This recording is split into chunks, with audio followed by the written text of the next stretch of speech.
E aí pessoal, beleza? Bem-vindos a mais um vídeo do canal do Errâncias aqui no YouTube, um canal dedicado à literatura, política e psicanálise.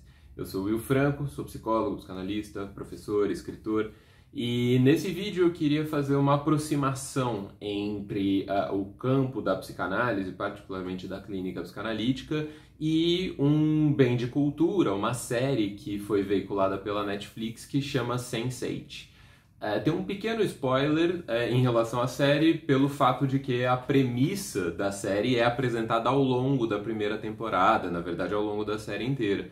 Como eu dependo da premissa para o comentário que eu vou fazer hoje, então tem um pouquinho de spoiler aqui. Se você não viu a série e pretende ver, então talvez seja melhor você pausar esse vídeo aqui, salvar para assistir mais tarde e assistir a série e depois você retoma, porque o vídeo provavelmente vai estar aqui ainda, tá bom? Então para quem for fazer isso, até daqui a pouco. E para quem for ficar, então bora lá. Bom, a série Sense8, ela foi produzida pelas irmãs Wachowski, que tinham produzido antes os filmes do Matrix, né, a trilogia, e depois esse quarto filme, que saiu um tempão depois, agora recentemente, 2022 mesmo, se eu não me engano, ou 2021.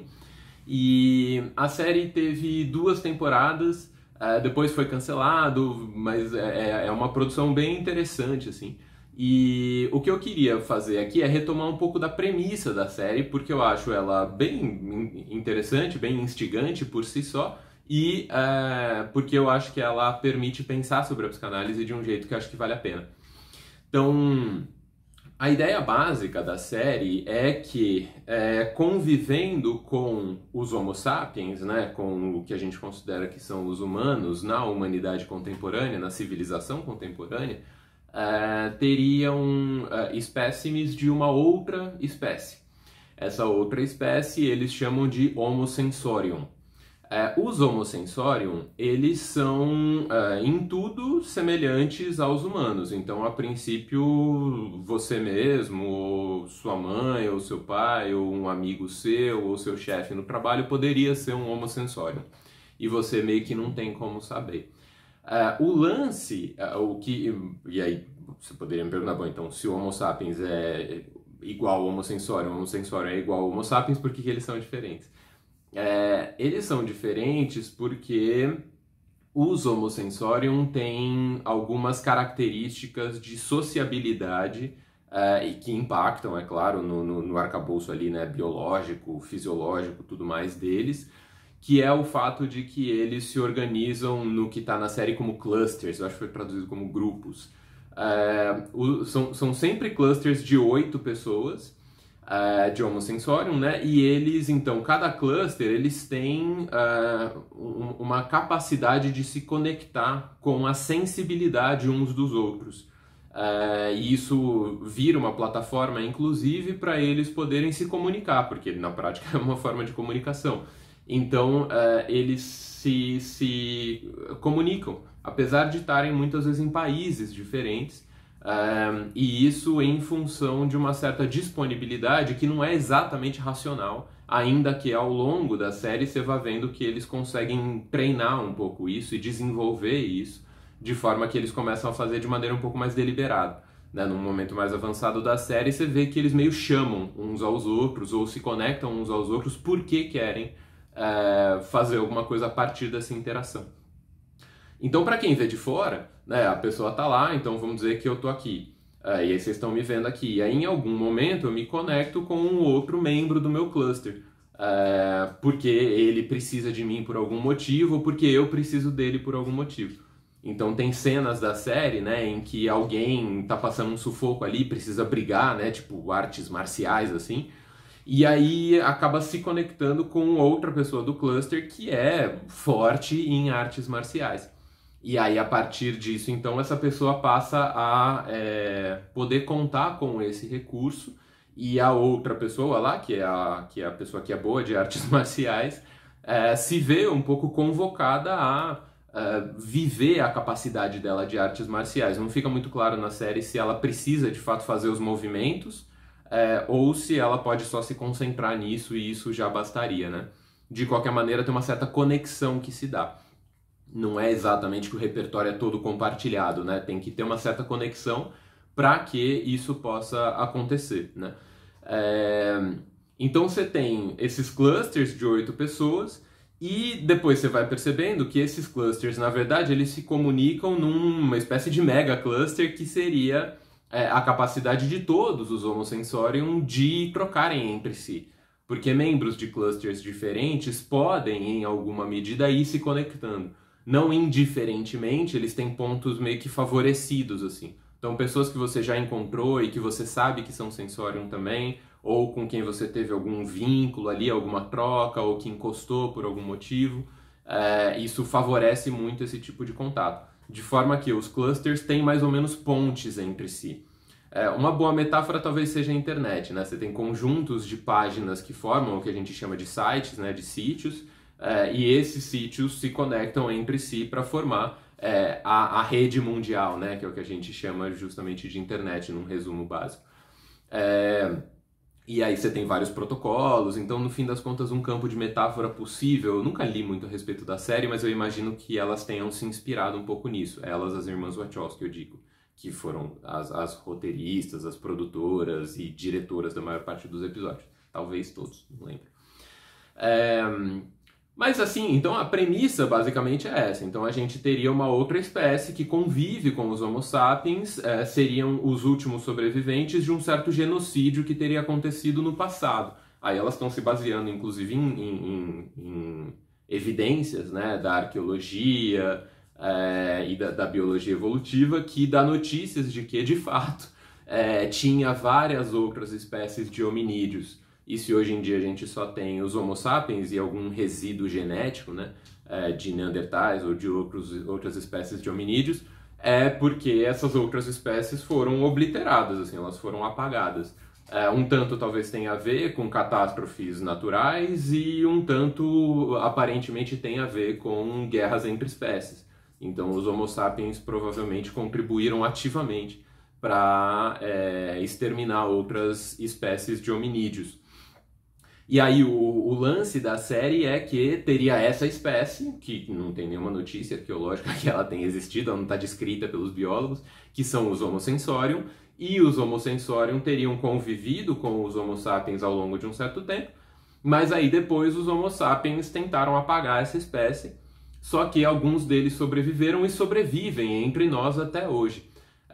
E aí todo o lance da série, toda a trama, é uma série de ação no fim das contas, né? Toda a trama é que tem alguns Homo sapiens que sabem da existência dos Homo sensorium e aí tem toda uma disputa, meio bem contra o mal, assim, né? Alguns que querem uma convivência pacífica, multiespécies, né? Assim, inclusiva, a metáfora em relação ao multiculturalismo e à cultura democrática é muito evidente ao longo da série inteira. E tem aqueles que são mais xenofóbicos e racistas, aí, no sentido muito literal da coisa, e que querem excluir os Homo sensorium porque os Homo sapiens são melhores e tem que ser só eles mesmo. Então o lance da série tem muito a ver com isso, ainda que a própria premissa seja muito instigante, como eu disse, né? Então tem a parte de ação, bem contra o mal e blasa, assim, e tem a premissa toda com todas as repercussões que ela tem para a gente pensar em termos de história, de sociedade contemporânea, de cultura, né, e tudo mais. Agora, tem esse ponto que eu queria pensar, não exatamente para explicar a série, porque acho que não serve para isso, mas pelo contrário, para trazer elementos da série para pensar a psicanálise e a clínica psicanalítica. Porque essa ideia do Homo sensorium, ela tem um risco, né, que é você tratar tipo de gente diferente, tem gente que é sensível e tem gente que não é. Os Homo sapiens são mais racionais, são mais analíticos, são mais dominadores, são mais focados no poder, e os Homo sensorium são mais sensíveis, são mais comunais, eles são mais distributivos, defendem a equanimidade, esse tipo de coisa. Esse bem versus mal eu acho desinteressante, eu acho bom a gente evitar, na verdade. Mas se a gente pensa em capacidades que a gente tem ocasião de desenvolver, tem uma coisa da clínica psicanalítica que eu acho que de fato pode depender um tanto, onde ela é desempenhada de maneira que me interessa, que eu acho bacana, eu acho que tem a ver com o desenvolvimento de uma certa capacidade que é compatível com isso que aparece na série como homossensório. O que eu quero dizer é que um psicanalista depende um tanto para o seu trabalho dessa capacidade de se conectar com outros modos sensíveis. Tá? E isso porque a prática clínica psicanalítica compartilha com algumas características das outras clínicas psi, que é você não ter exatamente uma perspectiva ortopédica, né? A ideia não é exatamente você corrigir uma coisa que está errada. A ideia é você gerar oportunidades favoráveis para que coisas que são desinteressantes para o próprio vivente sejam reposicionadas, de maneira que ele consiga refazer escolhas, vamos dizer assim, e talvez reposicionar as coisas de forma que seja mais libertadora, mais interessante, mais produtiva, mais vivificante para ele mesmo. Então tem essa dimensão. Mas além disso, tem uma coisa que um dos fundamentos do exercício clínico psicanalítico tá na própria oportunidade do encontro. Tem uma coisa que a gente faz ali que não é tão pautada pelos efeitos daquilo na vida prática da pessoa, mas pelo fato de que aquilo pôde acontecer. Então tem um tanto do que a gente faz em psicanálise que é estar com hífen, né? Então estar com a pessoa é um tanto do que a gente faz em psicanálise. E isso por conta justamente dessa dimensão sensível do encontro. E aí sensível não exatamente sensível que eu vou ficar futucando na pessoa, ou a gente vai ficar chorando juntos, como se a gente estivesse vendo comercial de margarina que não acaba nunca. Assim, nada nesse sentido, mas no sentido de uma certa disponibilidade. E aí eu acho que a plataforma, né, da premissa do Sense8 é interessante pra gente. Porque é uma coisa que você até aprende a, em alguma medida, controlar, mas você nunca controla plenamente.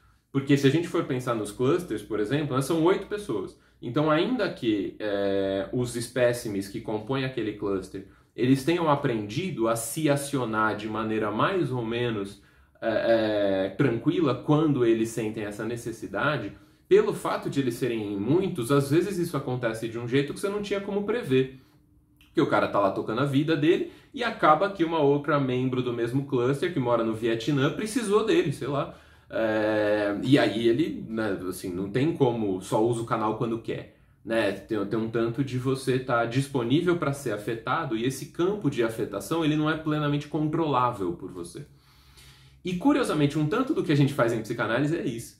A gente se põe disponível para um certo campo de afetação e a partir dali acontecem coisas que a gente não tem como prever ou prescrever plenamente. No sentido de que a gente não tem como saber de antemão como um encontro vai ser ou um tratamento vai ser, assim como a gente não tem como ter uma postura prescritiva do tipo, eu vou fazer alguma coisa aqui porque eu sei que isso vai impactar de tal jeito lá na frente. Eu posso até tentar fazer esse tipo de raciocínio, um tanto do raciocínio clínico psicanalítico envolve isso, é claro, é o que a gente chama de manejo de caso ou direção de tratamento, mas isso não é pautado por algum tipo de certeza ou por algum tipo de racionalidade que se pretende autossuficiente, né? Então, como se com a racionalidade eu conseguisse de fato controlar algo. E aí entra esse elemento que o povo fala do não saber, de novo com hífen, o não saber na clínica psicanalítica. Porque você tá com o outro envolve você mergulhar num campo que não está sob seu controle. Então você não tem como mapear ele inteiro, né? O lugar do saber nas práticas científicas, por exemplo, tem muito a ver com você criar um campo dentro do qual você mais ou menos controla as variáveis.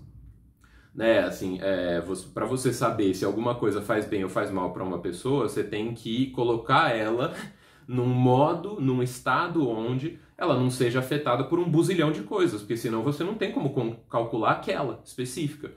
Quero ver se cigarro faz bem ou mal pro cara. Mas junto com o cigarro, o cara tá consumindo um monte de outras coisas, e coisa entra e coisa sai. Então, a cada vez que você vai medir, você tá medindo, no fundo, um monte de coisa. Isso com cálculo estatístico, a prática científica tenta consertar, né? O meio psicanalítico, por conta dessa ênfase no encontro, tem algo que tá alheio a ser consertado. Não tá aí para ser consertado no encontro. Do ponto de vista do saber psicanalítico é uma outra conversa, mas hoje eu estou falando dos encontros. né, do estabelecimento de uma plataforma sensível entre o profissional e aquelas pessoas que ele trabalha, o analista e seus analisantes, paciente, chame como quiser.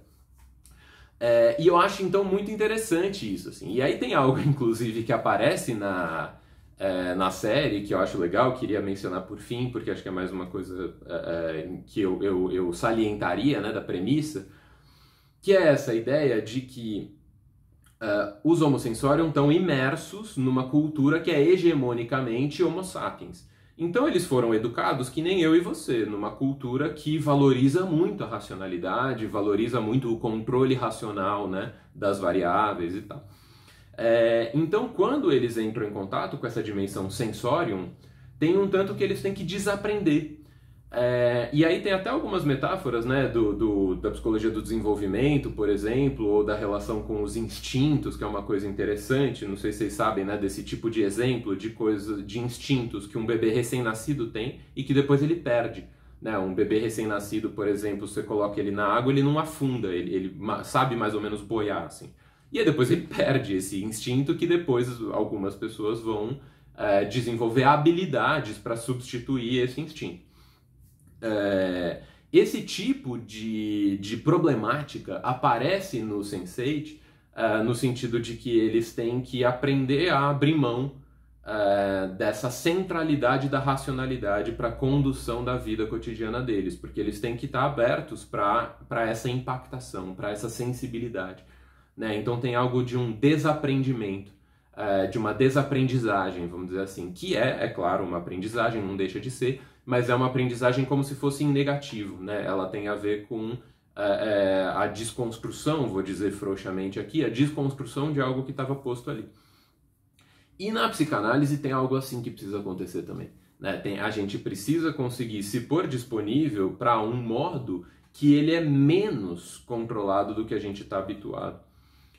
Isso é muito assustador para muita gente que trabalha com isso, porque não tem nada a ver com derrogar responsabilidades. O clínico, o psicanalista, continua sendo imensamente responsável pelo que acontece no encontro. Apesar disso, ele não tem controle sobre o encontro. Isso pode parecer muito perturbador para muita gente, mas isso não significa mergulhar na ignorância.